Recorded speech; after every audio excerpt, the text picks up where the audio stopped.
अस्सलाम वालेकुम दोस्तों, इनसाइड पे मौसम फखर में खुशामदीद। आपने वो लफ्ज़ सुना है कड़मस, पंजाबी का लफ्ज़ है कड़मस, जिसका मतलब है एकदम जो है नफसा नफसी का आलम हो जाएगा, भागम दौड़ बच जाएगी, सबको अपनी अपनी पड़ जाएगी। यही सूरत हाल है जो इस वक्त जारी है। ऑलरेडी मुल्क में अच्छा खासा कड़मस मचा हुआ था, जिसके बाद सुप्रीम कोर्ट ऑफ पाकिस्तान की तरफ से भी एक फैसला आ गया और उस कड़मस के अंदर, उस अबतरी के अंदर, उस नफसा नफसी के आलम के अंदर भी इजाफा हो गया। सुप्रीम कोर्ट ने ना सिर्फ उन्होंने बहरान पर काबू पाना था, बल्कि अगर देखा जाए तो उनके उस फैसले ने बहरान में इजाफा ही कर दिया। मुनहरफ अरकान के हवाले से सदारती रेफरेंस के ऊपर सुप्रीम कोर्ट ऑफ पाकिस्तान ने राय दे दी और इस राय के नतीजे में अमलन आर्टिकल 95 गैर मौसर हो गया, यानी अब किसी भी हुकूमत के खिलाफ तहरीक अदम एतमाद नहीं लाई जा सकती। और ख़ास तौर पर ऐसी हुकूमत जिसके पास अक्सरियत हो या सादा अक्सरियत हो और वो चाहे मुल्क का सत्यानाश फेर दे, उसके खिलाफ तहरीक अदम एतमाद नहीं आ सकती। अगर आएगी तो किसी कमज़ोर और लागर हुकूमत के पास के ख़िलाफ़ आएगी,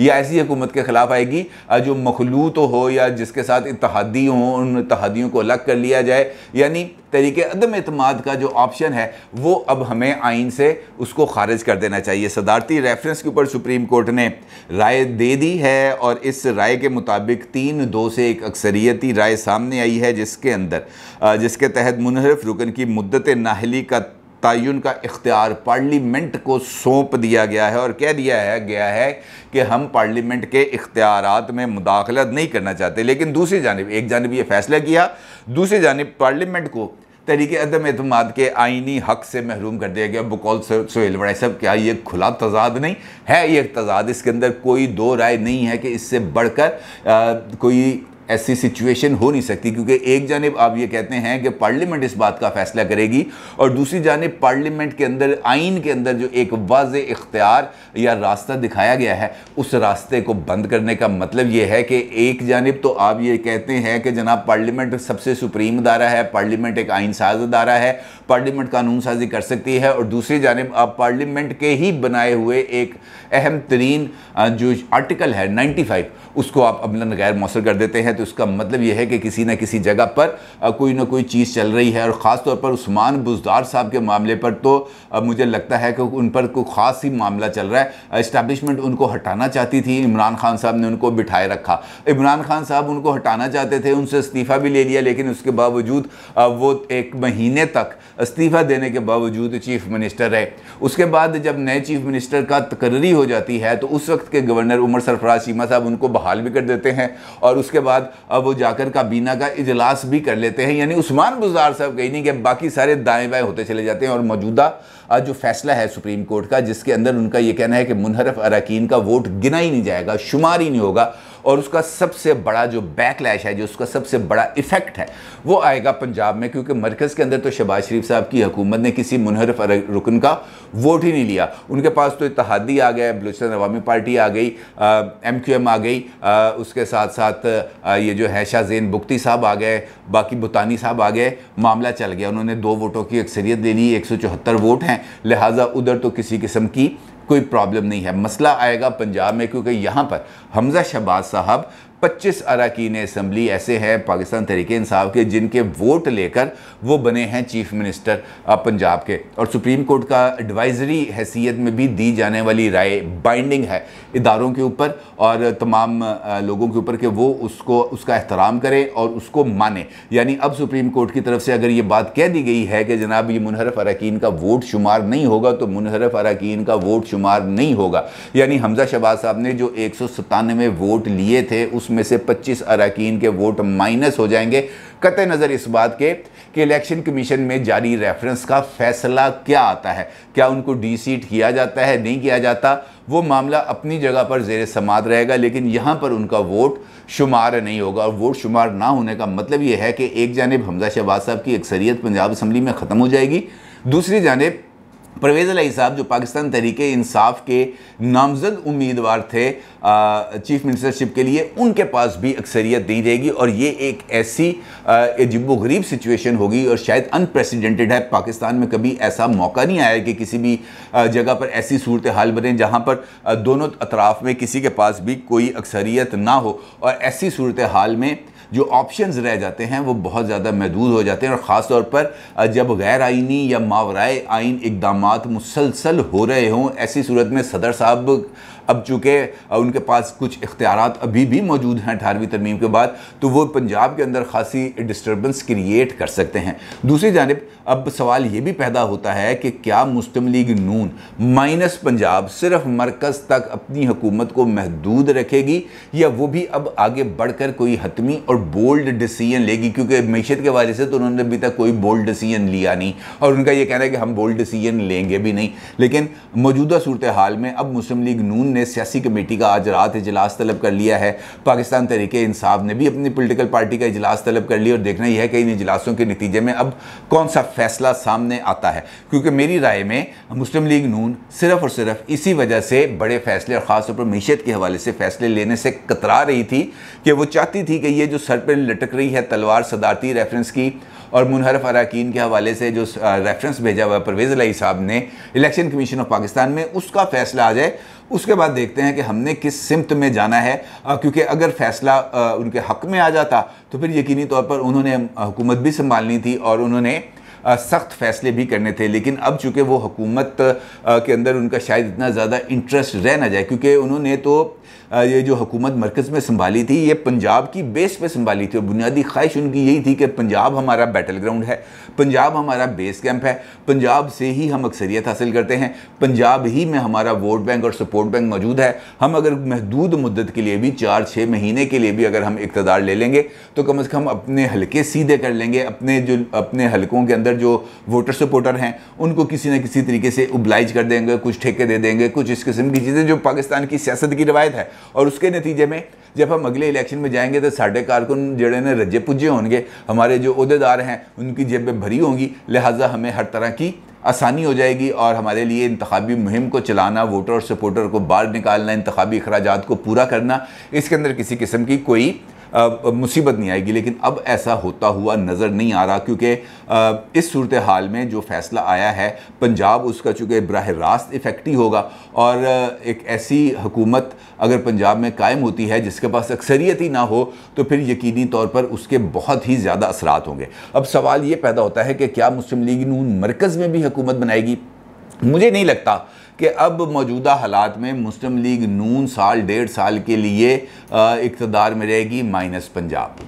लिहाजा यहाँ पर भी मुझे जल्द ही अब इलेक्शंस होते हुए नज़र आ रहे हैं, और मुस्लिम लीग नून अब जल्द इलेक्शंस की तरफ जाएगी। कतई नज़र इत्तेहादी क्या कहें, अब वो शायद इत्तेहादियों की बातों पर भी कोई इतना ज़्यादा शायद कान ना धरें और अपने काम पर फोकस रखें। दूसरा सवाल ये पैदा होता है कि अब पंजाब में क्या होगा। देखिए, पंजाब की जो सूरत हाल है उसके अंदर अब कुछ ऑप्शंस रह गए हैं बाकी। मरकज़ के अंदर यानी हमारे आइन के अंदर एक है आर्टिकल 91।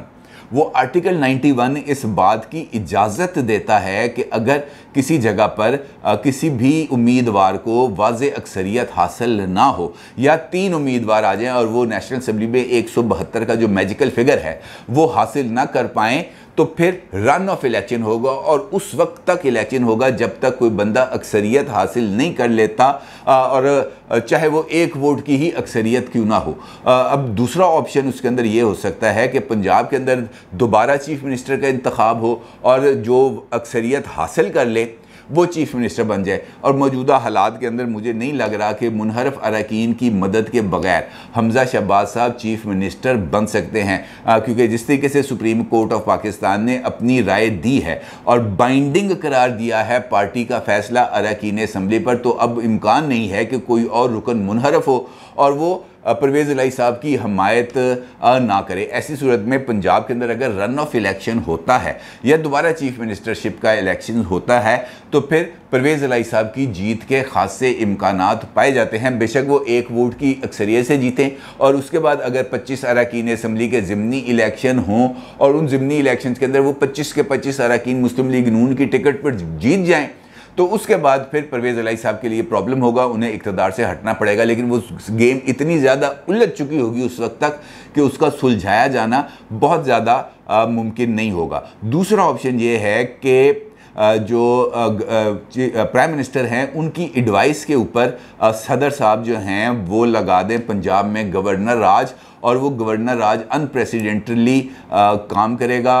1 महीना या 2 महीने, और उसके बाद दोबारा असम्बली को बहाल करना पड़ेगा। इस किस्म की वहाँ पे भी कुछ सिचुएशन बनती है। ये भी कुछ ज़्यादा पायदार हल नज़र नहीं आता। तीसरा ऑप्शन जो इस वक्त मौजूद है, और वो सदर साहब के पास इस बात का इख्तियार है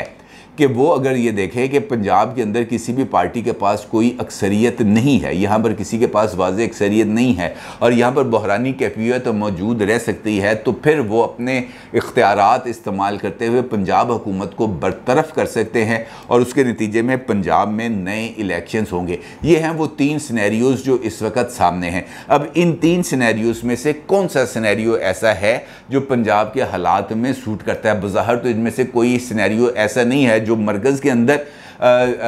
जो है शहबाज शरीफ साहब को उनको सूट कर रहा हो। अलबत्ता एक ऑप्शन ऐसा ज़रूर है जो इमरान खान साहब को सूट करता है, और वो है परवेज़ इलाही, चाहे वो 3 महीने के लिए बन जाएं चीफ मिनिस्टर। ये सूरत हाल उनको सूट करती है, और मेरा ख्याल है कि इमरान खान साहब की तो यही कोशिश होगी कि हमजा शहबाज की जगह पर यहाँ पर परवेज़ इलाही साहब चीफ मिनिस्टर बने, चाहे 3 महीने के बने, और इन 3 महीनों के अंदर वो यहाँ पर मुस्लिम लीग नून की सत्या कर दें और ऐसी तैसी फेर दें मुस्लिम लीग नून की, यानी कड़मस और ज़्यादा हो जाएगा। और इस कड़मस के नतीजे में कौन किस तरफ जाएगा अभी तक इस बात का भी फैसला नहीं हो सका। दूसरी जानिब इस फैसले के अंदर जो अक्सरियती राय के बरखिलाफ़ जो 2 मुअज़्ज़ज़ जज साहिबान थे, मंदोखेल साहब और जो हैं जस्टिस मज़र आलम मियाँ खेल साहब और जस्टिस जमाल खान मंदोखेल साहब, इन दोनों का जो फैसला है, इन दोनों की जो राय है, ये भी इसको नज़रअंदाज नहीं किया जा सकता, क्योंकि इन दोनों का ये कहना है कि जनाब सदर साहब का जो रेफरेंस है, सदर साहब ने जो रेफरेंस भेजा गया है, अब वो काबिल समात ही नहीं है, उसको वापस भेज देना चाहिए, क्योंकि इसके अंदर जो स्कोप है, एक जानिब जो सवाल नंबर 3 है और जो सवाल नंबर 4 है, उसका स्कोप इतना बड़ा है और वो बहुत ज़्यादा वेग है, उसके ऊपर कोई राय नहीं दी जा सकती। और जहाँ तक मुनहरफ अरकान के वोट का ताल्लुक है, अगर वोट वो डाल सकता है तो वोट उसका शुमार भी हो सकता है। और दूसरी जानिब नाहलियत की जो मुद्दत के बारे में सवाल है, तो उसके बारे में मुअज़्ज़ज़ जज साहब मिस्टर जस्टिस मज़र आलम मियाँ खेल और मिस्टर जस्टिस जमाल खान मंदोखेल का ये कहना है कि इसके बारे में आइन ने वाज़े तौर पर लिख दिया गया है कि जनाब ये डी सीट होंगे और इनकी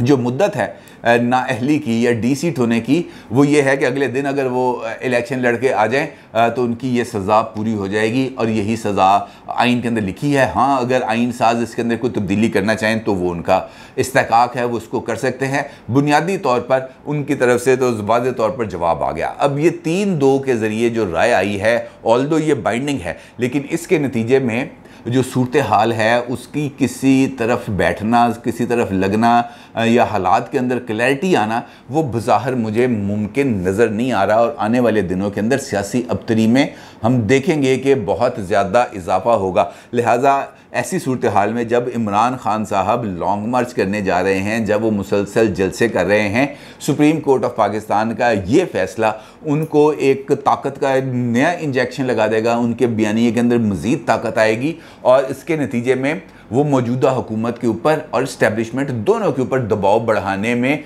और ज़्यादा कामयाब हो जाएंगे। और अल्टीमेटली जिस तरह वो चाहते थे कि नए इलेक्शंस इस मुल्क में कॉल किए जाएं, नए इलेक्शंस को कॉल करने के लिए राह हमवार हो जाएगी। अब देखना इस सारे मामले में ये है कि आज रात को जो इत्तेहादी जमातों का इजलास हो रहा है, यानी जिस वक्त आप ये वीडियो देख रहे होंगे उस वक्त मुमकिन तौर पर इत्तेहादी जमातों का इजलास हो रहा होगा खाने की मेज़ पर, और वो इस सारी सूरत हाल को देख रहे होंगे कि यार इस मामले में अब हमने क्या करना है, कौन सा लाहे अमल इख्तियार करना है। क्योंकि पंजाब की गवर्नमेंट जाने के बाद मरकज़ के अंदर मुस्लिम लीग नून के पास अब अट्रैक्शन इतनी ज़्यादा नहीं रहेगी, क्योंकि मरकज़ में भी वो बिल्कुल अक्सरियत नहीं रखते, बेदस्तोपा हैं, इत्तेहादियों के सर पे हैं। अगर कोई इत्तेहादी कल को दाएं बाएं हो जाता है ये सख्त फ़ैसलों के बाद, तो उनके लिए खामखा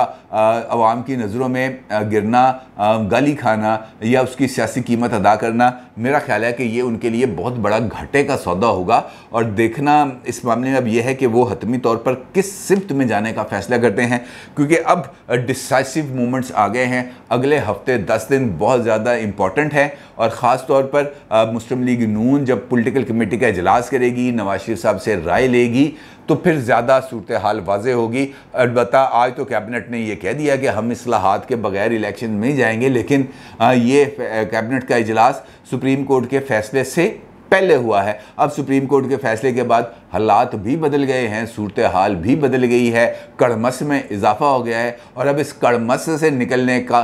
जो रास्ता है वो सिर्फ़ और सिर्फ मेरा ख्याल है कि इस्टेब्लिशमेंट के पास है। देखना यह है कि वो इस्टेब्लिशमेंट इस सूरत हाल से बाहर निकलने के लिए कौन सा लाहे अमल इख्तियार करती है, क्योंकि बॉल अब मेरा ख्याल है उनकी कोर्ट में चला गया है। अपनी राय का ज़रूर इज़हार कीजिएगा। आपको बहुत शुक्रिया।